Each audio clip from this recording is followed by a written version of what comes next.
ಈ ತರ ಇಟ್ಟು ನೋಡಿದಾಗ ಅವ್ರಿಗೆ ಈ ಹಣೆ ಬರ ಅವ್ರ ಹಣೆ ಬರ ಏನಿದೆ ಅಂತ ಗೊತ್ತಾಗುತ್ತೆ. ಅವ್ರ ಹಣೆ ಬರದಲ್ಲಿ ಏನೈತೆ ಅಂತ ಗೊತ್ತಾಗುತ್ತೆ. ಅಂದ್ರೆ ಅವ್ರಿಗೆ ಜನ್ಮದಲ್ಲಿ ಯಾಕೆ ಮದುವೆ ಆಗ್ತಾ ಇಲ್ಲ ಅಂದ್ರೆ ಹಣೆ ಬರದಲ್ಲಿ ಏನಾದ್ರು ಅದು ಬ್ರಹ್ಮಲಿಖಿ ಇರುತ್ತೆ.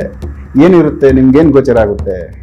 ಒಂದೊಂದು ಹಳ್ಳಿ ಆಯ್ತು, ಒಂದೊಂದು ಗ್ರಾಮ ಆಯ್ತು ಅಂತಂದ್ರೆ ಪ್ರತಿ ಒಂದು ಜಾಗದಲ್ಲಿ ಒಂದು ದೇವಸ್ಥಾನಕ್ಕೆ ಒಬ್ಬ ಋಷಿಮ ಇದ್ದೇ ಇರ್ತಾನೆ, ಒಂದು ಅಗೋರ್ ಇದ್ದೇ ಇರ್ತಾರೆ. ಆ ಜಾಗದಲ್ಲಿ ಅವರೇ ನಡ್ಸ್ಕೊಂಡು ಹೋಗೋದು, ಜನಗಳಿಗೆ ಒಳ್ಳೇದು, ಕಷ್ಟದ ಸುಖ ಶಾಂತಿ ಎಲ್ಲ ಅವರೇ ನೋಡ್ಕೊಳ್ಳೋದು. ನನಗೆ ಇದು ಅಮ್ಮ ಹೇಳಿದ್ದು. ನನಗಾಗಿ ನಾನು ಎಲ್ಲಿ ಓದಿಲ್ಲ, ಎಲ್ಲಿ ಕೇಳಿಲ್ಲ. ನನಗೆ ಸ್ವಲ್ಪ ಒಂದೊಂದು ಡೌಟ್ ಇದ್ದಾಗ ಅಮ್ಮನ ಹತ್ರ ಕೇಳ್ತೀನಿ. ಅವಾಗ ನಾವು ಸುಮ್ಮನೆ ಕುಂತಾಗ ಅಮ್ಮನ ಹತ್ರ ಕೇಳ್ತಾ ಇರ್ತೀವಿ. ಸಂಜೆ ಟೈಮಲ್ಲಿ ಕೇಳಬೇಕಾದ್ರೆ ಮಂತ್ರ ಎಲ್ಲ ಮುಗಿದಾದ್ಮೇಲೆ ಕೇಳೋದು. ಅಮ್ಮ ಹೇಳುತ್ತೆ ಅವರು ಈ ಥರ ಗೋರಿಗಳು, ಈ ಥರ ಅವರು ಎಲ್ಲ ಕಡೆಗೆ ನಾವು ಬಂದು ಕಾಪಾಡೋಕ್ಕಾಗಲ್ಲಮ್ಮ, ನಾವು ಅವ್ರನ್ನ ನೇಮಿಸಿರ್ತೀವಿ, ಅವರೆಲ್ಲ ನೋಡ್ಕೊಂತಾರೆ. ಅವ್ರಿಗೆ ಏನು ಶಕ್ತಿ ಕೊಡ್ಬೇಕೆಲ್ಲ ಕೊಟ್ಟಿರ್ತೀವಿ. ಅವ್ರು ಒಳ್ಳೇದೇ ಮಾಡೋದು, ಕೆಟ್ಟದ್ದು ಮಾಡಲ್ಲ. ಕೆಟ್ಟದ್ದು ಮಾಡಿ ನಾವಿದೀವಿ ನೋಡ್ಕೊಳಕ್ಕೆ ಅಂತ ಹೇಳ್ತಾರೆ.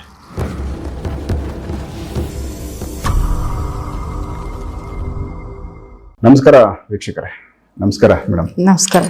ಸೊ ನೀವೆಲ್ಲೇ ಹೋದ್ರು ಮುಖ್ಯವಾಗಿ ತ್ರಿಶೂಲ ಅದು ನಿಮ್ಮ ಶಕ್ತಿ, ನೀವು ಅದನ್ನು ಜೊತೆಗೆ ತಗೊಂಡು ಟ್ರಾವೆಲ್ ಮಾಡ್ತೀರಾ. ಸೊ ಇದರಲ್ಲಿ ಆ ಥರದ್ದು ಏನು ಶಕ್ತಿ, ಯಾಕೆ ಇದನ್ನ ನೀವು ಜೊತೆಲಿ ಇಟ್ಕೊಂಡಿರ್ತೀರಾ? ಒಂದೊಂದು ದೇವುಗಳು ಬಂದ್ಬಿಟ್ಟು ಆಟ ಆಡಿಸ್ತಾವ ಸರ್. ಹೊರಗಡೆ ಇಲ್ಲ, ದೇವಸ್ಥಾನ ಬರ್ತಾರಲ್ಲ ಅವರೇ ಬರ್ತಾರೆ. ಅದ್ರಲ್ಲಿ ಏನಿಲ್ಲ, ಆ ಲಿಂಬನೆಲೆ ತ್ರಿಶೂಲ ಚುಚ್ತೀವಿ, ಚುಚ್ಬಿಟ್ಟು ಅದ್ರಲ್ಲೇ ಹೊಡಿತೀವಿ ಅಂದ್ರೆ ಸುಮ್ಮನೆ ಹಿಂಗ್ ತಲೆಯಲ್ಲಿ ಹೊಡಿತೀವಿ. ಅವಾಗ ಎದ್ರಕೊಂಡು ಓಡೋಗ್ತಾರೆ. ಎಲ್ಲಿ ಹೋದ್ರು ಇದ್ರದ್ದು ಅಮ್ಮನ ಶಕ್ತಿ ಅಲ್ವಾ. ನನಗಿದು ಒಂಥರ ಕೆಲ್ಸ ಚೆನ್ನಾಗ್ ಆಗುತ್ತೆ. ಏನಿದ್ರು ನಾ ಸುಮ್ನೆ ಈ ತ್ರಿಶೂಲ ತಗೊಂಡು ಅವ್ರದ್ದು ಏನಾದ್ರು ನೋಡ್ಬೇಕಾದ್ರೆ, ಈ ವಯಸ್ಸು ಹುಡುಗಿರು ಬಂದಿರ್ತಾರೆ, ಅವ್ರು ಮದುವೆ ಆಗಿರಲ್ಲ, ಹುಡುಗರಿಗಾಯ್ತು ಹುಡುಗಿಯರಿಗಾಯ್ತು ಮದುವೆ ಆಗಿರಲ್ಲ, ಎಷ್ಟೋ ಹೊರಗಳು ಬಂದು ಮದುವೆ ನಿಂತು ಹೋಗಿರ್ತೈತಿ ಹುಡುಗರಿಗೆ. ಅಂತವ್ರಿಗೆ ಏನ್ ತೊಂದ್ರೆ, ಇವ್ರಿಗೆ ಮದುವೆ ಆಗ್ತಾ ಇಲ್ವಲ್ಲ, ಏನ್ ತೊಂದ್ರೆ ಅನ್ನೋದಾಗ ಈ ತರ ಇಟ್ಟು ನೋಡ್ತೀವಿ. ಈ ತರ ಇಟ್ಟು ನೋಡಿದಾಗ ಅವ್ರಿಗೆ ಈ ಹಣೆ ಬರ, ಅವ್ರ ಹಣೆ ಬರ ಏನಿದೆ ಅಂತ ಗೊತ್ತಾಗುತ್ತೆ. ಅವ್ರ ಹಣೆ ಬರದಲ್ಲಿ ಏನೈತೆ ಅಂತ ಗೊತ್ತಾಗುತ್ತೆ. ಅಂದ್ರೆ ಅವ್ರಿಗೆ ಜನ್ಮದಲ್ಲಿ ಯಾಕೆ ಮದುವೆ ಆಗ್ತಾ ಇಲ್ಲ ಅಂದ್ರೆ ಹಣೆ ಬರದಲ್ಲಿ ಏನಾದ್ರು ಅದು ಬ್ರಹ್ಮಲಿಖಿ ಇರುತ್ತೆ. ಏನಿರುತ್ತೆ ನಿಮ್ಗೇನ್ ಗೋಚರ ಆಗುತ್ತೆ? ಅವರು ಹಿಂದಿನ ಜನ್ಮ ಮಾಡಿದ ಕರ್ಮಗಳಂದ್ರೆ ಯಾರನ್ನ ಕೊಲೆ ಮಾಡಿರ್ತಾರೆ, ಬೇರೊಬ್ರು ಕಳ್ತನ ಮಾಡಿರ್ತಾರೆ, ಸಾಯಿಸ್ಬಿಟ್ಟಿರ್ತಾರೆ. ಸುಮ್ನೆ ಇದ್ರೆ ಏನ್ ತಿನ್ನಲ್ಲ ಸಾಯಿಸ್ತಾರಲ್ಲ, ಮಕ್ಕಳನ್ನ ಸಾಯಿಸ್ತಿರ್ತಾರೆ. ಅಂತವ್ರನ್ನ ಮದುವೆ ಮಾಡಕ್ ಬಿಡೋದಿಲ್ಲ. ಏನ್ತಿನ ಸಾಯಿಸಿದ್ರೆ ಈ ಜನ್ಮದ ಏಂತಿ ಸಾಯಿಸಿದ್ರೆ ಈ ಜನ್ಮ ನಿನಗೆ ಯಾಕೆ ಏಂತಿ ಅಂತ ಹೇಳುತ್ತೆ. ಹಾಗಾಗಿ ಮದುವೆ ಆಗಲ್ಲ. ಜನ್ಮ ಗಂಡನ್ ಸಾಯಿಸಿದ್ರೆ ಜನ್ಮದ ಗಂಡನ್ ಸಾಯಿಸಿದ್ಯಾ, ಈ ಜನ್ಮ ನಿನ್ಗೆ ಯಾಕೆ ಗಂಡ ಬೇಕು ಅಂತಲೇ ಬರುತ್ತೆ. ಮಕ್ಕಳು ಯಾಕಾಗಲ್ಲ ಅಂದ್ರೆ ಜನ್ಮ ಮಗುನ್ ಸಾಯಿಸಿದ್ಯಾ ನೀನು, ಅದಕ್ ಮಗು ಬೇರೆ ಬೇರೆ ಕಾರಣ ಇದೆ ಸರ್. ಅದು ಒಂದೇ ಇಲ್ಲ, ಬೇರೆ ಬೇರೆ ಕಾರಣ ಇದಾವೆ. ಅದು ಒಂದೇ ಹೇಳಕ್ ಆಗೋದಿಲ್ಲ. ಅವ್ರು ಮಾಡಿದ ಕರ್ಮಗಳಿಂದ, ಹಿಂದಿನ ಜನ್ಮ ಕರ್ಮಗಳಿಂದ ಮಕ್ಕಳು ಯಾಕಾಗಿಲ್ಲ ಅಂತ ಹೇಳ್ಬೋದು. ಇದು ಒಂದೇ ತಗೊಳದ್ ಬೇಡ, ಬೇಜಾನ ಇದಾವೆ. ಮಕ್ಕಳದು ಬೇಜಾನ ಇದೆ. ಇದು ಇವ್ರದ್ದು ಮಾಡಿರ್ತಾರಲ್ಲ ಅಂತದ್ದು ನಾವು ನೋಡಿ ಹೇಳ್ತೀವಿ. ಯಾಕಂದ್ರೆ ಲಿಂಬೆಹಣ್ಣು ಇಟ್ಟದಾಗ ಒಂದೊಂದು ಕಾಣಿಸೋದಿಲ್ಲ, ತ್ರಿಶೂಲ ಇಟ್ಟದಾಗ ಕಾಣಿಸುತ್ತೆ. ನಿಂಬೆಹಣ್ಣಿಗಿಂತ ಕ್ಲಾರಿಟಿ ಇದೆ ಇದು. ಅದು ಆ ವಿಷಯಕ್ಕೆ ಮಾತ್ರ, ಮದುವೆ ಆಗ್ಲಾರ್ದ ವಿಷಯಕ್ಕೆ ಮಾತ್ರ ತ್ರಿಶೂಲ, ಎಲ್ಲದಕ್ಕಲ್ಲ. ಸುಮಾರು ಜನ ನಮ್ಮ ಈಗಿಂದು ಇದರಲ್ಲಿ ನೋಡ್ತಾ ಜನರೇಷನ್ ಮದುವೆ ಹುಡುಗರಿಗೆ, ಹುಡುಗಿರ್ಗೂ ಆಗಿದೆ, ಬಟ್ ಹುಡುಗಿರ್ಗಿಂತ ಹುಡುಗರಿಗೆ 40 ಆಗಿದ್ರು ಇನ್ನ ಮದ್ವೆಗಳಾಗ್ತಾ ಇಲ್ಲ. ಪ್ರತಿ ಹಳ್ಳಿಗೆ ಹೋದ್ರೆ ಒಂದ್ ಹಳ್ಳಿನಲ್ಲೂ ಕಮ್ಮಿ ಅಂದ್ರೆ ಒಂದು 50 ಜನ ಹುಡುಗರು ಸಿಗ್ತಾರೆ, ಮದ್ವೆಗಳಾಗ್ತಾ ಇಲ್ಲ. ಯಾಕಂದ್ರೆ ಗೊತ್ತಾಗ್ತಾ ಇಲ್ಲ ಏನಾಗ್ತಾ ಇದೆ ಅಂತ ಹೇಳಿ. ನಿಮ್ಗೇನಾದ್ರು ಅಮ್ಮ ಸೂಚನೆ ಕೊಡ್ತಾರೆ ಯಾಕೆ ಹುಡುಗರಿಗೆ ಮದ್ವೆ ಆಗ್ತಾ ಇಲ್ಲ? ಅವು ಆ ಹಳ್ಳಿ ಒಳಗಡೆ ಇರೋ ಜನಗಳೇ ಮಾಡಿರ್ತಾರ ಸರ್. ಯಾಕಂದ್ರೆ ಹೆಣ್ಮಗು ಹುಟ್ಟಿದ ತಕ್ಷಣ ಅದನ್ನ ಅಬಾರ್ಷನ್ ಮಾಡ್ಬಿಡ್ತಾರೆ. ಅಬಾರ್ಷನ್ ಮಾಡ್ಬಿಟ್ಟು ತೆಗೆದ್ಬಿಡು, ಬರೀ ಗಂಡು ಮಗು ಬೇಕು ನನಗೆ ಅಂತ ಮಾಡ್ತಾರೆ. ಆ ಹುಡುಗಿ ಎಲ್ಲಿ ಹೋಗಿರಲ್ಲ, ಇನ್ನು ಬೇರೆ ದೇಶದಲ್ಲಿ ಹುಟ್ಟಿರ್ತಾಳೆ, ಆಮೇಲೆ ಬೇರೆ ರಾಷ್ಟ್ರದಲ್ಲಿ ರಾಜ್ಯದಲ್ಲಿ ಹುಟ್ಟಿರ್ತಾಳೆ, ಅವಳು ಬೇರೆ ಒಂದ್ ಕಡೆ ಹುಟ್ಟಿರ್ತಾಳೆ. ಇವ್ರು ಮಾಡಿದ್ದಕ್ಕೆ ಅಲ್ಲಿ ಜನ ಒಳಗಡೆ ಅನ್ಭವಿಸ್ಬೇಕು ಅವ್ರ. ಸೊ ಹಾಗಾಗಿ ಅಲ್ಲಿ ಜನ ಇರ್ತಾರಲ್ಲ, ಅವ್ರು ಯಾರು ಬೇಡ ಅಂತ ಆ ಮಗುನ ಸಾಯಿಸಿರ್ತಾರೆ, ಹೆಣ್ಮಗುನ. ಆ ಹುಡುಗಿ ಒಬ್ರಿಗಂತ ಬರ್ದ್ಬಿಟ್ಟಿರ್ತಾನೆ ಬ್ರಹ್ಮ, ನೀನು ಇವ್ರ ಮನೆಗೆ ಹೋಗಿ ಸೇರ್ಬೇಕು, ಇವನನ್ನೇ ಸೇರ್ಬೇಕಂತ ಬರ್ದಿರ್ತಾನೆ. ಅವ್ನು ಸೇರ್ಲಾರ್ದಂಗೆ ಇವ್ರು ಸಾಯಿಸ್ಬಿಟ್ಟಿರ್ತಾರಲ್ಲ, ಎಲ್ಲಿ ಸೇರಕಾಯ್ತ? ಆ ಹುಡುಗಿ ಬೇರೆ ಕಡೆ ಹೋಗ್ಬಿಟ್ಟಿರ್ತೈತಿ, ಬೇರೆ ಕಡೆ ಜನ್ಮ ತಗೊಂಡ್ರೆ. ಈಗ ಇಲ್ಲಿ ಯಾರೋ ಸಾಯಿಸಿರ್ತಾರೆ, ಇವಾಗ ಹುಡುಗನ್ನ ಎತ್ತಿರೋರು ಅವ್ರ ಪಾಪ ಏನು ಮಾಡಿರಲ್ಲ. ಬಟ್ ಈ ಹುಡುಗನ್ಗೆ ಅಂದ್ರೆ ಜೊತೆ ಆಗ್ಬೇಕಾಗಿದ್ದ ಹುಡುಗಿ ಎಲ್ಲೋ ಹುಟ್ಟಬೇಕಾಗಿತ್ತು, ಬಟ್ ಅಲ್ಲಿ ಹುಟ್ಟಿಲ್ಲ, ಹುಟ್ಟಿಯಕ್ ಮೊದ್ಲೇ ಸತ್ತೋಯ್ತು ಅಂತ ಈ ಹುಡುಗನ್ಗೆ ಜೊತೆಯಲ್ಲಿ ಕಟ್ಟಾಗೋಯ್ತು. ಜೊತೆ ಇಲ್ಲ, ಜೊತೆ ಬೇರೆ, ಜೊತೆ ಕಟ್ಟಾಗೋಯ್ತಲ್ಲ, ಅಲ್ಲಿ ಜೊತೆ ಸಿಗಲ್ಲ. ಅಲ್ಲಿವರೆಗೆ ಹಂಗೆ ಇರ್ಬೇಕು. ಅದಕ್ಕೆ ಪರಿಹಾರ ಇದೆ, ಪರಿಹಾರ ಮಾಡ್ಕೊಂಡ್ರೆ ಆ ಹುಡುಗಿ ಎಲ್ಲಿದ್ರು ಬಂದ್ ಮದುವೆ ಆಗ್ತಾಳೆ. ಸೊ ಅದು ಎಷ್ಟೇ ದೂರ ಇರ್ಲಿ, ಸೊ ಕನೆಕ್ಟ್ ಆಗುತ್ತೆ. ಕನೆಕ್ಟ್ ಆಗುತ್ತೆ. ಬಟ್ ಆ ಹುಡುಗಿ ಇದ್ರೆ ಮಾತ್ರ ನೋಡಿ ಇವಾಗ ಹೊರದೇಶದಿಂದ ಇದ್ದವರು ನಮ್ಮ ಇಂಡಿಯಾದಲ್ಲಿ ಎಷ್ಟು ಜನ ಬಂದ್ ಮದುವೆ ಆಗಲ್ಲ, ಅಲ್ಲಿಂದ ಬಂದು ಇಲ್ಲಿ ಮದುವೆ ಆಗಲ್ಲ. ಆಗ್ತಾವ್ರೆ. ಏಪ್ಪ ಅಲ್ಲಿಂದ ಬಂದು ಇವ್ರು ಯಾಕೆ ಇಂಗ್ಲಿಷ್ ಹುಡುಗಿ ಇಷ್ಟು ಚೆನ್ನಾಗಿದೆ ಇವ್ನು ಮದುವೆ ಆಗಿದಾರ ಅಂತ ನಾವೆಲ್ಲ. ಆ ಹುಡುಗಿ ಅಲ್ಲಿ ಹುಟ್ಟಿದ್ರು ಅವ್ನು ಬಂದ್ ಸೇರ್ಲೇಬೇಕು ಅವಳು. ಸೊ ಅದು ಬ್ರಹ್ಮ ಬರ್ದಿರ್ತಾರೆ. ಬ್ರಹ್ಮ ಬರ್ದಿರ್ತಾನೆ. ಆ ಬ್ರಹ್ಮ ಬರೆದಿರೋದು ಅದಕ್ಕೆ ನಾವು ಪರಿಹಾರ ಕೊಡ್ಬೇಕಷ್ಟೇ. ಪರಿಹಾರ ಆದ್ರೆ ಮಾತ್ರ ಮಾತ್ರ ಆ ಹುಡುಗಿ ಬರ್ತಾಳೆ, ಈಗ ಬಂದ್ ಸೇರ್ತಾಳೆ. ಪರಿಹಾರ ಇಲ್ಲ ಅಂದ್ರೆ ಇಲ್ಲ, ಹಂಗೆ ಇರ್ಬೇಕು. ಸುಮಾರು ಜನಗಳದ್ದು ಜೀವನ ಹಿಂಗ ಆಗೋಗೈತೆ. ಹೌದು. ಸೊ ಇದ್ರಲ್ಲಿ ಇನ್ನೊಂದು ನನ್ಗೆ ಇವಾಗ ಸಮಾಜದಲ್ಲಿ ಇವಾಗ ಏನಾಗೈತೆ, ಒಂದ್ ಮದ್ವೆ ಆಗಿರ್ತಾರೆ, ಈಗ ಅವರು ಒಂದಷ್ಟು ದಿವಸ ಮಕ್ಕಳಾಗಿದ್ರು ಕೂಡ ಸಂಸಾರ ಜೊತೆಲಿ ಮಾಡ್ತಾ ಇದ್ರು, ಮಿಡ್ಲಲ್ಲಿ ಇನ್ಯಾವುದೋ ಒಂದು ಆಸೆ, ಎಲ್ಲೋ ಒಂದ್ ಕಡೆ ಬೇರೆ ಇನ್ಯಾರ ಜೊತೆಲ್ಲೋ ಓಡೋಗ್ಬಿಡ್ತಾರೆ, ಬಿಟ್ಬಿಟ್ಟು ಇಲ್ಲ ಇಲ್ಲಿಂದ ಎತ್ಕೊಂಡೇ ಹೋಗ್ಬಿಡ್ತಾರೆ. ಸೊ ಇವೆಲ್ಲ ಅಕ್ರಮವಾಗಿ ಈ ಸಂಬಂಧಗಳು, ಇದ್ರ ಬಗ್ಗೆ ಏನಾದ್ರು ತಿಳಿಸ್ಬೋದಾ ಮೇಡಮ್? ಮುಂದಿನ ಜನ್ಮ ಅನುಭವಿಸ್ತಾರ ಸರ್. ಈಗ ಮಾಡ್ತಾ ಇರೋರು ನೆಕ್ಸ್ಟ್ ಅನುಭವಿಸ್ತಾರೆ. ಜನ್ಮದಲ್ಲಿ ಅನುಭವಿಸ್ತಾನೆ. ನೆಕ್ಸ್ಟ್ ಜನ್ಮ ಗಂಡನೇ ಮದುವೆ ಆಗಲಾರ್ದಂಗೆ ಅನುಭವಿಸ್ತಾರ ಅವ್ರು. ಮಕ್ಳಾಗಲ್ಲ, ಮದುವೆ ಆಗ್ಲಾರ್ದಂಗೆ ಅರ್ಧಕ್ಕೆ ಸತ್ತು ಹೋಗ್ಬಿಡ್ತಾರೆ. ಒಂದು ಲವ್ ಫೇಲರ್ ಆಗ್ತಾರಲ್ಲ ಆತರ ಸಾಯ್ತಾರ. ಒಂದು ಮದುವೆ ಲಾಸ್ಟ್ ಗಂಟ ಮದುವೆ ಆಗ್ಲಂಗ ಇರ್ತಾರೆ. ಆಮೇಲೆ ಗಂಡ ಸೆಟ್ ಆದ್ರೂ ಗಂಡ ಸೆಟ್ಲ್ ಆಗ್ಲಂಗೆ ಅದು ಅಲ್ಲ ಆಗ್ತಾ ಇರುತ್ತೆ. ಮುಂದಿನ ಜನ್ಮದಲ್ಲಿ ಬರುತ್ತೆ ಅದು. ಕೆಲವರು ಅಂತಾರೆ ಈ ಜನ್ಮದ್ ನೋಡೋಣ, ಮುಂದಿನ ನನ್ಗೆ ಆಯ್ತೋ ಇಲ್ಲೋ ಅದ್ ನೋಡ್ಕೊಳ್ಳೋಣ ಬಿಡು ಅಂತ ಮಂಡ ಧೈರ್ಯ. ಈಗಿನ ಮುಂದಿಂದೆಲ್ಲ ಭಯ ಇರೋದಿಲ್ಲ, ಹಿಂದಿಂದು ಭಯ ಇರೋದಿಲ್ಲ. ಈಗೇನಿದ್ದೀವಿ ಇದೇ ಸತ್ಯ, ಇದೆಲ್ಲ ಏನೋ ಅದು ಹೇಳಂಗಿಲ್ಲ, ಅಷ್ಟೇ ಬೇಡ. ಓಕೆ. ಸೊ ಈಗ ಕೆಲವು ದೇವಸ್ಥಾನಗಳಿಗೆ ಸಂಬಂಧಪಟ್ಟಂತೆ ನೀವು ದೈವದ್ದು ಆರಾಧನೆ ಮಾಡ್ತಾ ಇದ್ರೆ, ಚಾಮುಂಡಿ ತಾಯಿನೇ ಸೊ ನಿಮ್ಮ ಜೊತೆಯಲ್ಲಿದ್ದಾಗ ಕೆಲವು ದೇವಸ್ಥಾನಗಳಲ್ಲಿ ಹೋಗಿದ ಕೆಲಸಗಳಾಗ್ತವೆ, ಸತ್ಯ ನಡೀತದೆ. ಇನ್ನು ಕೆಲವು ದೇವಸ್ಥಾನಗಳಲ್ಲಿ ಆ ಹೋಗಿದ ಕೆಲಸನೂ ಆಗಲ್ಲ, ಅಲ್ಲಿ ಏನು ನಡೆಯಲ್ಲ, ಸರಿಯಾಗಿ ದೇವಸ್ಥಾನನೇ ಅಲ್ಲಿ ಇಂಪ್ರೂವ್ ಆಗಿರಲ್ಲ, ಪೂಜೆಗಳಾಗಲ್ಲ, ಕೇರ್ಲೆಸ್ ಇರುತ್ತೆ. ಯಾಕೆ ಕೆಲವು ದೇವಸ್ಥಾನಗಳು ಹಿಂಗೆ ಡಲ್ ಆಗ್ತವೆ, ಶಕ್ತಿ ಇರಲ್ಲ ಯಾಕೆ?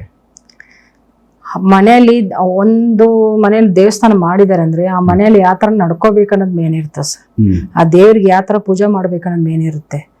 ಆ ತರ ಪೂಜೆ ಮಾಡ್ಕೊಂಡು ಹೋಗ್ಬೇಕು. ಇವ್ರ ಇಷ್ಟ ಬಂದಾಗ ಹೋಗಿ ಬರೋದು ಪೂಜೆ ಮಾಡೋದಲ್ಲ ಅದು. ಆ ವಾರ ಅಂದ್ರೆ ವಾರದಲ್ಲಿ ಪೂಜೆ ಆಗ್ಬೇಕದು. ನನ್ಗೆ ಆಗ್ತಾ ಇಲ್ಲಪ್ಪ ನೀ ಯಾರೋ ಮಾಡ್ಕೊಂಬರ್ರಿ ಅಂದ್ರೆ ಇಲ್ಲ, ಅವ್ರು ಯಾರು ನೇಮಿಸಿರ್ತಾರೋ ಅವರೇ ಬಂದು ಪೂಜೆ ಮಾಡ್ಬೇಕದು. ಮಾಡಿದ್ರೆ ಮಾತ್ರ ಅಲ್ಲಿ ಶಕ್ತಿ ಬರುತ್ತೆ. ಆ ಶಕ್ತಿ ಕುಗ್ಗುತ್ತಾ ಹೋಗುತ್ತಾ ನೋಡಿ, ಅಲ್ಲಿ ಬೇರೆ ಬೇರೆ ಎಲ್ಲ ಬಂದು ಸೇರ್ಕೊಂಡ್ಬಿಡ್ತವೆ. ಈ ಆಗ್ಲಾರ್ದವ್ರು ಮಾಟ ಮಂತ್ರ ಮಾಡಕ್ ಶುರು ಮಾಡ್ಬಿಡ್ತಾರೆ, ಅಲ್ಲಿ ಶಕ್ತಿ ಕುಗ್ಬಿಟ್ಟಿರ್ತೈತಿ, ಅದು ಬಂದು ಹೊಡಿತೈತಿ. ಆಮೇಲೆ ಇನ್ನೊಂದು ಋಷಿಮಣಿಗಳದು ಸ್ವಲ್ಪ ಕಾಟ ಜಾಸ್ತಿ ಇದೆ ಸರ್. ಯಾಕೆ? ಯಾವ ತರ ಮೇಡಮ್ ಇದು? ಆ ಋಷಿಮಣಿಗಳು ಅರ್ಧದಲ್ಲಿ ಸತ್ತೋದವರು ಅಳಿತಾ ಇರ್ತಾರೆ. ಅವರು ಅಂತ ದೇವಸ್ಥಾನಗಳಿಗೆ ಅವ್ರು ಜಪ ತಪ ಮಾಡ್ಲಿಕ್ಕೆ ಬೇಕಾಗತ್ತೆ. ಆತ್ಮ, ಅವ್ರ ಆತ್ಮ ಅಂತವ್ರು ಸ್ವಲ್ಪ ಇದಾರೆ. ಅದು ಬೇಡ, ಸ್ವಲ್ಪ ಬಿಡಿಸಿ ಹೇಳೋದ್ ಬೇಡ. ಬಂದು ಅವ್ರು ಮಾಡ್ಕೊಂಡು ಅವ್ರು ಸೇರ್ಕೊಂಡ್ಬಿಡ್ತಾರೆ. ಅಲ್ಲಿ ಅವರು ಸೇರ್ಕೊಂಡು ನಾನೇ ದೇವ್ರು, ನನ್ನ ಪೂಜೆ ಮಾಡ್ಬೇಕು, ನೀವು ಈ ಅಮ್ಮನ ಪೂಜೆ ಮಾಡ, ಆ ಅಮ್ಮನ ಸರಿಯಾಗಿ ಸೈಡ್ ಕುಂದ್ರಿಸ್ಬಿಡ್ತಾರೆ. ಯಾವ ದೇವ್ರು ಆದ್ರೂ ಬರ ನನ್ ಪೂಜೆ ಮಾಡ್ಬೇಕಂತ ಆ ದೇವ್ರ ಪೂಜೆ ಆಗೋದೆಲ್ಲ ಇವ್ರು ತಗೊಂತಾರೆ. ಋಷಿಮಣಿಗಳು ತಗೊಂಡು ಇವ್ರು ಮಾಡ್ತಾ ಇರ್ತಾರೆ. ಅಲ್ಲಿ ಅವ್ರಿಗೆ ಇಷ್ಟ ಬಂದಂಗ ಮಾಡ್ತಾರೆ. ಅವಾಗ್ಲೇ ಎಲ್ಲ ಅದಾಗೋದು. ಇವ್ರಿಗೆ ಯಾರು ಆ ಜಾಗ ಸೇರಿರ್ತಾರೋ ಅವ್ರಿಗೆ ಆಗುತ್ತೆ. ಇನ್ನೊಂದು ಆಗ್ಲವ್ರದ್ದು ಮಾಟ ಮಂತ್ರ ಜಾಸ್ತಿ ಸರ್, ಅದರಿಂದನ ದೇವಸ್ಥಾನ ಇಂಪ್ರೂವ್ ಆಗಲ್ಲ. ಅದಕ್ಕೆಲ್ಲ ನೋಡ್ಕೊಂಡು ಅವಾಗ ಪರಿಹಾರ ಮಾಡ್ಕೊಂಡ್ರೆ ಆಗುತ್ತೆ, ಇಲ್ಲಾಂದ್ರೆ ಪಾಲ್ ಬಿದ್ದೋಗುತ್ತೆ. ಸೊ ಈಗ ಪಾಲ್ ಬೀಳ್ಬೇಕಂದ್ರೆ ಅಲ್ಲಿ ದೈವ ಸಂಚಾರ ಹಿಂದೆ ಇದ್ದಾಗ ಮಾತ್ರ. ಹೌದು, ಅಲ್ಲಿ ದೈವ ಇದ್ರೆ ಅದು ಪಾಲ್ ಬೀಳಕ್ ಸಾಧ್ಯನೇ ಇಲ್ಲ. ಸೊ ದೈವ ಎಲ್ಲ ಕಡೆ ನಾನು ಓಡಾಡೋ ಶಕ್ತಿ ಇರುತ್ತೆ, ಬಟ್ ಯಾವ್ದೋ ಒಂದು ರೂಪದಲ್ಲಿ ಆ ಪಾಲ್ ಬೀಳೋದನ್ನ ತಪ್ಪಿಸ್ಬೋದಿತ್ತಲ್ಲ, ಯಾಕೆ ತಪ್ಪಿಸಿಲ್ಲ ಅವರು? ಅಲ್ಲಿ ಋಷಿಮಣಿಗಳು ಬಂದು ಸೇರ್ಕೊಂಡ್ಬಿಡ್ತಾರಲ್ಲ, ಯಾವ್ದೋ ಒಂದು ಋಷಿ ಬಂದು ಸೇರ್ಕೊಂಡ್ಬಿಡ್ತಾರೆ. ಕೆಟ್ಟ ಋಷಿನೇ ಇದಾರೆ, ಒಳ್ಳೆ ಋಷಿನೂ ಇದಾರೆ. ಈಗ ಕೆಟ್ಟ ಆತ್ಮ ಇದೆ, ಒಳ್ಳೆ ಆತ್ಮ ಇದೆ ಅಂತ ಹೇಳಿದೆ. ದೇವರುಗಳು ಎರಡು ಇದೆ. ಅಂತದ್ದು ಒಳ್ಳೆ ಋಷಿಮಣಿಗಳು, ಕೆಟ್ಟ ಋಷಿಮಣಿಗಳು ಇದಾರೆ. ಅವ್ರು ಬಂದು ಸೇರ್ಕೊಂಡ್ಬಿಟ್ರೆ ಅವ್ರು ಒಂಥರ ವಿಚಿತ್ರವಾಗಿರ್ತಾರ. ಅವ್ರು ಪಾಲ್ ಬೀಳಿಸ್ಬೇಕಂತ ಪಾಲ್ ಬಿಡಿಸ್ತಾರೆ. ಅವ್ರ ಮನ್ಸ್ ಮಾಡಿದ್ರೆ ಬಿಡಿಸ್ತಾರೆ. ಅವರು ಕೂಡ ಋಷಿಮಣಿಗಳಂದ್ರೆ ಸರ್, ಇವಾಗ ನಮ್ ದೇವಸ್ಥಾನಗಳು ದೊಡ್ಡ ದೊಡ್ಡ ದೇವಸ್ಥಾನಗಳಿದೆ ನೋಡಿ. ಮುನೀಶ್ವರ ದೇವಸ್ಥಾನ ಇದೆ, ಕರುಪಸ್ವಾಮಿ ದೇವಸ್ಥಾನ ಇದೆ ತಮಿಳ್ನಾಡಲ್ಲಿ, ಅಯ್ಯನಾರ್ ದೇವಸ್ಥಾನ ಇದೆ. ಅವರೆಲ್ಲ ಬಂದು ದೊಡ್ಡ ದೊಡ್ಡ ಅಘೋರಿಗಳು ಸರ್. ಅವರೆಲ್ಲ ಆ ದೇವಸ್ಥಾನದ ಆ ದೇವ್ರು ಬಂದು ಶಿವನದೇ ಇರ್ಬೋದು ಅವತಾರ. ಅಲ್ಲೆಲ್ಲ ಕಾರ್ಯ ನಡೆಸೋದು, ಮುಂದೆ ನಡ್ಸ್ಕೊಂಡು ಹೋಗೋದು, ಕಾವಲು ಕಾಯೋದು, ಆ ಊರ್ ಕಾವಲು ಕಾಯೋದು ಎಲ್ಲ ದೊಡ್ಡ ದೊಡ್ಡ ಶಿವನಿಂದ ಮೆಚ್ಚುಗೆ ಪಡೆದು ಬಂದವರು ದೊಡ್ಡ ದೊಡ್ಡ ಅಘೋರಿಗಳು. ಅವರಲ್ಲ ಗಣಗಳು, ಶಿವಂದೇ ಶಕ್ತಿಗಳು, ಗಣಗಳು. ಅವರು ಈಗ ಎಷ್ಟೋ ಅಘೋರಿಗಳು ಇದಾರ ನೋಡಿ. ಅವರೆಲ್ಲ ಏನ್ ಆಗ್ತಾರೆ, ತಪಸ್ ಮಾಡ್ತಾರಲ್ಲ, ಅವ್ರು ಏನ್ ಮಾಡ್ತಾರೆ, ಅವರೆಲ್ಲ ಇಂಥ ಜಾಗದಲ್ಲಿ ಒಂದೊಂದು ಊರಿಗೆ ಒಂದೊಂದು ಶಿವ ನೆಲೆಸಿ ಬಿಟ್ಟಿರ್ತಾರೆ. ಅವ್ರು ಬಂದು ಎಲ್ಲಾ ಕಡೆಗೆ ಶಿವ ಬಂದ್ ಕಾಪಾಡಕ್ ಆಗೋದಿಲ್ಲ. ಇವ್ರಂತಾನೆ ಎಲ್ಲಾ ಕಡೆಗೆ ಒಂದ್ ನೇಮಿಸಿರ್ತಾರೆ. ಪ್ರತಿ ಜಾಗ, ಹಳ್ಳಿ ಆಯ್ತು, ಒಂದೊಂದು ಹಳ್ಳಿ ಆಯ್ತು, ಒಂದೊಂದು ಗ್ರಾಮ ಆಯ್ತು ಅಂತಂದ್ರೆ ಪ್ರತಿ ಒಂದು ಜಾಗದಲ್ಲಿ ಒಂದು ದೇವಸ್ಥಾನಕ್ಕೆ ಒಬ್ಬ ಋಷಿಮುನಿ ಇದ್ದೇ ಇರ್ತಾನೆ, ಒಂದು ಅಗೋರಿ ಇದ್ದೇ ಇರ್ತಾರೆ. ಆ ಜಾಗದಲ್ಲಿ ಅವರೇ ನಡ್ಸ್ಕೊಂಡು ಹೋಗೋದು, ಜನಗಳಿಗೆ ಒಳ್ಳೇದು, ಕಷ್ಟದ ಸುಖ ಶಾಂತಿ ಎಲ್ಲ ಅವರೇ ನೋಡ್ಕೊಳ್ಳೋದು. ನನಗೆ ಇದು ಅಮ್ಮ ಹೇಳಿದ್ದು. ನನಗಾಗಿ ನಾನು ಎಲ್ಲಿ ಓದಿಲ್ಲ, ಎಲ್ಲಿ ಕೇಳಿಲ್ಲ. ನನಗೆ ಸ್ವಲ್ಪ ಒಂದೊಂದು ಡೌಟ್ ಇದ್ದಾಗ ಅಮ್ಮನ ಹತ್ರ ಕೇಳ್ತೀನಿ. ಅವಾಗ ನಾವು ಸುಮ್ನೆ ಕುಂತಾಗ ಅಮ್ಮನ ಹತ್ರ ಕೇಳ್ತಾ ಇರ್ದು. ಸಂಜೆ ಟೈಮಲ್ಲಿ ಕೇಳ್ಬೇಕಾದ್ರೆ ಮಂತ್ರ ಎಲ್ಲ ಮುಗಿದಾದ್ಮೇಲೆ ಕೇಳೋದು. ಅಮ್ಮ ಹೇಳುತ್ತೆ, ಅವ್ರು ಈ ತರ ಗೋರಿಗಳು ಈ ತರ ಅವರು ಎಲ್ಲ ಕಡೆಗೆ ನಾವೇ ಬಂದು ಕಾಪಾಡಕ್ ಆಗಲ್ಲಮ್ಮ, ನಾವು ಅವ್ರನ್ನ ನೇಮಿಸಿರ್ತೀವಿ, ಅವರೆಲ್ಲ ನೋಡ್ಕೊಂತಾರೆ, ಅವ್ರಿಗೆ ಏನ್ ಶಕ್ತಿ ಕೊಡ್ಬೇಕೆಲ್ಲ ಕೊಟ್ಟಿರ್ತೀವಿ, ಅವ್ರು ಒಳ್ಳೇದೇ ಮಾಡೋದು, ಕೆಟ್ಟದ್ ಮಾಡಲ್ಲ, ಕೆಟ್ಟದ್ ಮಾಡಿ ನಾವಿದೇ ನೋಡ್ಕೊಳಕ್ಕೆ ಅಂತ ಹೇಳ್ತಾರೆ. ಒಳ್ಳೆ ಕೆಲಸ ಮಾಡ್ತಾರೆ ಅವರು ಎಲ್ಲ. ಪ್ರತಿಯೊಂದು ಅಗೋರಿಗಳೇನೆ ಅವರೆಲ್ಲ. ಒಳ್ಳೆ ದೊಡ್ಡ ದೊಡ್ಡ ಋಷಿಮುನಿಗಳು ಇದಾರೆ ಸರ್, ಎಲ್ಲ ದೇವಸ್ಥಾನ ಕಾಪಾಡೋದು ಋಷಿಮುನಿಗಳು. ರಕ್ಷಣೆ ಮಾಡ್ತಾರೆ ಅವರೇ. ಮೇನ್ ಬಾಗ್ಲಲ್ಲಿ ನಿಂತ್ಕೊಂಡು ರಕ್ಷಣೆ ಮಾಡೋದು, ಭಕ್ತರುಗಳ ಕಾಯೋದು ಅವರೇನೆ. ಒಂದು ದೇವಸ್ಥಾನ ಆದ್ರೆ ಅಲ್ಲಿ ಒಂದು ಋಷಿಮುನಿ ಇರ್ತಾರೆ, ಒಂದು ಕಾವಲ್ ದೈವ ಆದ್ರೆ ಅಲ್ಲಿ ಒಂದು ಅಗೋರಿ ಇರ್ತಾರೆ. ಈಗ ಪ್ರೆಸೆಂಟ್ ಈಗ ಏನ್ ಕಟ್ತಾ ಇದ್ದಾರೆ ಇತ್ತೀಚಿನ ದೇವಾಲಯಗಳಲ್ಲಿ, ಅಲ್ಲೂ ಕೂಡ ಈ ತರದವ್ರು ಇರ್ತದ? ಅಲ್ಲಿ ನೀವು ಪ್ರತಿಷ್ಠಾಪನೆ ಮಾಡಿದ್ರೆ ಇಲ್ಲ, ಪ್ರತಿಷ್ಠಾಪನೆ ಮಾಡಿದ ತಕ್ಷಣ ಅವ್ರು ಬರ್ತಾರೆ, ಅಲ್ಲಿ ನೇಮಿಸ್ತಾರೆ. ಅಮ್ಮ ಅಲ್ಲಿ ಶಕ್ತಿ ಇದಂದ ತಕ್ಷಣ ನನಗೆ ಇವರೇ ಬೇಕು ಕಳಿಸು ಅಂತ ಹೇಳಿ ಕಳಿಸ್ಕೊಂತ ಅವ್ರವ್ರ ಗುಂಪು ಬೇರೆ ಇದೆ ಸರ್, ಅದು ದೈವ ಗುಂಪು ಬೇರೆ ಇದೆ. ಅವ್ರವ್ರ ಮಾತಾಡ್ಕೊಂತಾರೆ, ಅವ್ರವ್ರ ಕಳಿಸ್ಕೊಂತಾರೆ. ಸೂಪರ್. ಈಗ ಕೆಲವೊಂದು ದೇವಾಲಯಗಳಲ್ಲಿ ನಿಧಿ ತೆಗಿತಾರೆ. ನಿಧಿನ ಹಳೆ ದೇವಾಲಯಗಳು ಆಲ್ರೆಡಿ ಪಾಳು ಬಿದ್ದಿರುತ್ತೆ, ಅಲ್ಲಿ ಶಕ್ತಿ ಇರಲ್ಲ. ಬಟ್ ಅಲ್ಲಿ ನಿಧಿ ಇರುತ್ತೆ, ಆದ್ರೆ ಸಿಗಲ್ಲ ಇವರಿಗೆ. ಅಲ್ಲ, ಶಕ್ತಿ ಇದ್ದಾಗ ನಿಧಿಗೆ ಕಾವಲಿಗೆ ಏನೋ ಒಂದು ಇರುತ್ತಲ್ಲ, ನಾಗ ಇರ್ತಾರಲ್ಲ. ಹೌದಾ? ನಾಗ ದೇವಾಲಯ ಬಿದ್ದೋಗಿದ್ರು ಕೂಡ ಅಲ್ಲಿ ಶಕ್ತಿಗಳ ನಿಧಿಗೋಸ್ಕರ ಯಾರಾದ್ರೂ ಸರ್, ಅದು ಯಾರಿಗೆ ಸೇರ್ಬೇಕು ಅವ್ರಿಗೆ ಸೇರುತ್ತೆ. ಅದು ಇವ್ರಿಗೆ ಸೇರ್ಬೇಕಂತಲ್ಲಿ ದೇವ್ರಲ್ಲಿ ಬರ್ದಿರ್ತಾನೆ, ಅದು ಎಷ್ಟ್ ಜನ್ಮ ಇತ್ತು ಬಂದ್ರೆ ಅವ್ರಿಗೆ ಸಿಗುತ್ತೆ. ಈಗ ಯಾರು ಹಂಗು ಅವ್ರು ಸಿಕ್ತಂತ ತಿಳ್ಕೊಳ್ಳಿ, ಬೇಕಂತ ಸಿಗೋ ತರ ಮಾಡುತ್ತೆ. ಯಾಕಂದ್ರೆ ಅವರು ಒಂದ್ಸರಿ ಮಾಡಿದಾಗ ಬಿಟ್ಬಿಡುತ್ತೆ, ಸರಿ ಹೋಗು ನೀನು ಶ್ರಮಿಸ್ಬಿಟ್ಟಿದೀನಿ ಅಂತ ಕಾಣಿಸಲ್ಲ. ಅವಾಗ ಮತ್ತೊಂದ್ಸರಿ ಎರಡನೇ ಸರಿ ಬಂದಾಗ ಅಲ್ಲೇ ಆಗ್ಯಾಕ್ ಬರ್ತಾರೆ, ಬಾ ಮತ್ತೊಂದ್ಸರಿ ನೋಡ್ಬಿಡೋಣ ಅಂತ. ಅವಾಗ ಏನ್ ಮಾಡುತ್ತೆ, ತೋರ್ಸುತ್ತೆ, ಇಷ್ಟೇ ತಗೊಂಡೋಗು ಅಂತ. ತಗೊಂಡೋಗಿದ್ಮೇಲೆ ಅವ್ರ ಆಕಾರ ಯಾಕೆ ಹೇಳ್ತೀರಾ, ಮನೇನ ಸರ್ವನಾಶನ ಆಗೋಗ್ಬಿಡತ್ತೆ ಅವ್ರಿಗೆ. ಅದರಿಂದ ಒಳ್ಳೇದಾಗಿತ್ತು ಅನ್ಕೊಂತಾರೆ, ಒಳ್ಳೇದಲ್ಲ, ಇರಬರ ಕಾಯಿಲೆಲ್ಲ ಮೈಲಿ ತುಂಬ್ಕೊಂತಾರೆ. ಅದನ್ನ ಅಷ್ಟು ಕಾಯಿಲೆ ತುಂಬ್ಕೊಂಡು ಅಷ್ಟು ದುಡ್ಡು ಅಲ್ಲಿ ಹೋಗುತ್ತೆ. ಆಮೇಲೆ ತುಂಬಾ ಹಾರಾಡ್ತವ್ರದ್ದು ಅರ್ಧಕ್ಕೆ ತೆಗೆದು ಬೀಸಾಕ್ಬಿಡುತ್ತೆ. ಹಂಗಿದೆ. ಅದು ಯಾರಿಗೆ ಸೇರ್ಬೇಕೋ ಅವ್ರಿಗೆ ಸೇರುತ್ತೆ. ರಾಜರ ಕಾಲದಲ್ಲಿ ಯಾರು ಅವ್ರು ಇಟ್ಟಿರ್ತಾರೋ ಅವ್ರ ಈ ಜನ್ಮದ ಅವ್ರಿಗೆ ಹೋಗ್ಬಿಡುತ್ತೆ ಅದು. ಯಾಕಂದ್ರೆ ಅವ್ರು ಕಷ್ಟಪಟ್ಟಿರ್ತಾರೆ, ಆ ಜನ್ಮದಲ್ಲಿ ಕಷ್ಟಪಟ್ಟು ಎಷ್ಟೆಷ್ಟೋ ಉಳಿಸ್ಬಿಟ್ಟು ಇಟ್ಟಿರ್ತಾರೆ. ದೇವಸ್ಥಾನದೊಳದ್ರೆ ಆಯ್ತು ಅಷ್ಟೇ, ಆ ದೇವಸ್ಥಾನ ಸಿಗೋದು ದೇವಸ್ಥಾನಕ್ಕೆ ಹೋಗುತ್ತೆ. ಆ ಮನುಷ್ಯರು ಎಲ್ಲೆಲ್ಲಿ ಬಚ್ಚಿಟ್ಟಿರ್ತಾರೋ ಅವ್ರಿಗೆ ಹೋಗುತ್ತೆ ಅದು. ಆ ಜಾಗ ಅವರೇ ಬಂದು ಅವರೇ ತಗೊಂಡು ಹೋಗೋ ತರ ಮಾಡ್ತಾರೆ, ಮತ್ತೆ ಹುಟ್ಟಿ ಬಂದು ತಗೋತಾರೆ.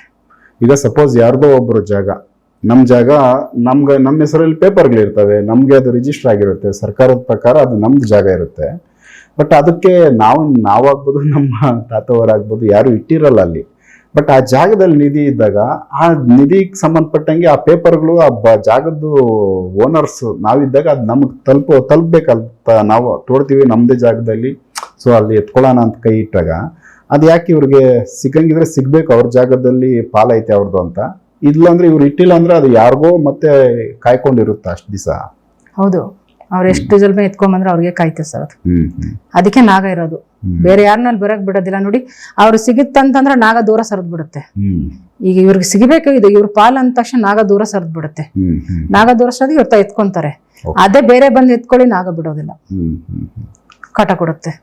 ಇನ್ನೊಂದು, ನಿಮ್ದೇ ಜಮೀನ್ ಇರ್ಬೋದು, ನಿಮ್ದೇ ಆಸ್ತಿ ಇರ್ಬೋದು, ಅದು ನಿಮ್ಗೆ ಸೇರಲ್ಲ, ಅದು ಬೇರೆಯವ್ರು ಸೇರೋದು ಆ ಜಾಗದಲ್ಲಿ ಇರುತ್ತೆ. ಆ ಜಾಗದಲ್ಲಿ ಏನ್ ಮಾಡುತ್ತೆ, ಅವರು ಆ ಕೆಲಸ ಮಾಡ್ಲಿಕ್ಕೆ ಕರ್ಕೊಂಬರುತ್ತೆ. ಏನೋ ಒಂದ್ ಕೆಲಸ, ಜಮೀನ್ ಕೆಲಸ ಮಾಡ್ಬೋದು, ಮನೆ ಕಟ್ಟ ಕೆಲಸ ಮಾಡ್ಬೋದು, ಇನ್ನೇನೋ ನೀರ್ ತೊಟ್ಟಿ ತೆಗಿಯೋ ತರ ಕೆಲಸ ಮಾಡ್ಬೋದು. ಏನೋ ಒಂದ್ ಮಾಡಿ ಅವ್ರನ್ನ ಕರ್ಕೊಂಬರುತ್ತೆ ಆ ಜಾಗದಲ್ಲಿ. ಅದು ಅವ್ರ ಕೈ ಸಿಗೋ ತರ ಮಾಡುತ್ತೆ.